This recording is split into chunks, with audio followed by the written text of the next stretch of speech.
Is your open door policy a problem? Hi, I'm Kevin Eikenberry, and I'm here to help you reach your potential as a leader and a human being. Welcome to Remarkable TV and the Remarkable Leadership Podcast. Make sure you hit the subscribe button from wherever you're watching or listening so you don't miss any future episodes. Are you ready?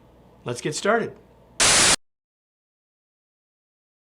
The open door policy. It's well known, it has good intentions. Unfortunately, it has so many unintended consequences. There are at least 6 times that this can be a problem, and I'm going to get at all of those times by asking you 6 questions. Here we go. Is it really open? Is your door really open?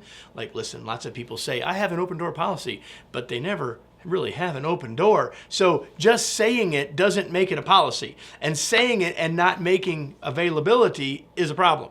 Next, can people see the door?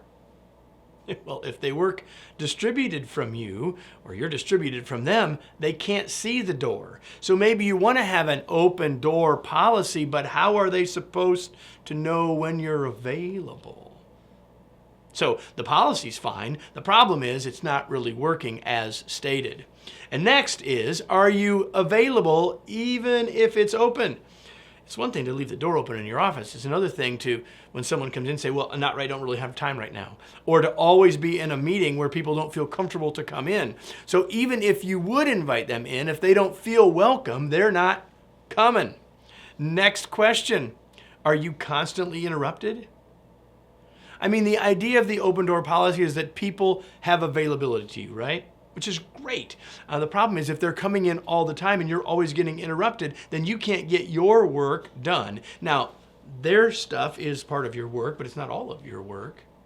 And so if you can't make that happen, then that's a problem. Next, are you solving their problems?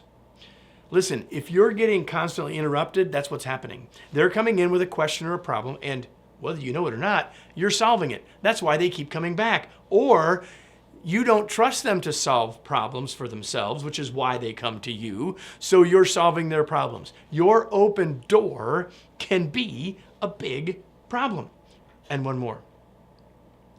Do you have time for uninterrupted work?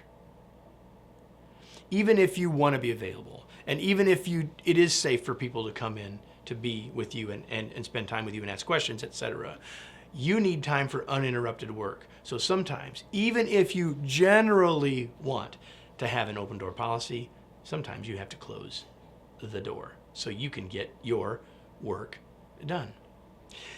Let me close. Before I close, let me share with you an organizational insight that you can use across your organization. What do you teach your leaders about the open door? And what are your expectations of them related to it? If you hear the problems I've just talked about, spend some time with those questions, because perhaps what you're telling your leaders to do is causing the unintended consequences we've just talked about. Now let me close with today's remarkable reminder. Having an open door policy is a fine idea, but the door can't always be open. Challenges and questions like these we've just talked about the open door policy, are just one of the hundreds of things we can help new and frontline leaders with in our From Bud to Boss workshops and other programming. The best way to learn more about that is to go to kevineikenberry.com/bud2boss. I hope you'll do that, and I hope you come back next week for another episode of Remarkable TV and the Remarkable Leadership Podcast.